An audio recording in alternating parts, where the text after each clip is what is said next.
natin para sa lagay ng ating panahon ngayong umaga po ng April 18, 2025. Sa ngayon po ay patuloy pa rin na easterlies ang hangin na umiihip po ngayon dito sa ating bansa. Ito po ay mainit na hangin na nanggagaling po dyan sa may Pacific Ocean. At sa ating long range forecast, wala pa rin bagyo na namamataan na tatawid po sa ating kalupaan for the next 2 weeks, pero hindi pa rin inaalis ang posibilidad na may mabuong sama ng panahon sa silangan ng ating bansa sa susunod na mga araw at ang development po niya ng ating babantayan kung matutuloy po o hindi.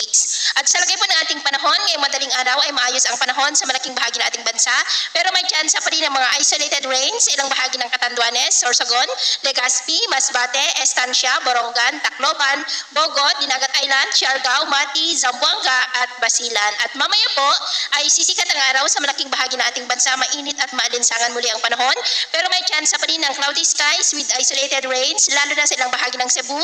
at Basilan and nearby areas. At mamayang hapon, mainit na panahon pa rin ang asahan sa malaking bahagi ng ating bansa, ngunit may tsansa pa rin ng cloudy skies with isolated rains sa ilang bahagi ng Cordillera, Bicol, Basilan at Holosulu. Kaya kung lalabas tayo sa ating mga tahanan, ugaliin lamang po natin lagi ang magdala ng kahit anong panangganatin sa init ng araw at proteksyon na rin po sa mga biglaang buhos ng ulan. At sa atin naman pong mga baybayin, wala naman po tayong nakataas na namang gale warning signals, pero iba yung pag-ingat lamang po kung papalaot tayo para po mas makaiwas sa mga sakunang pangkaragatan. So ito na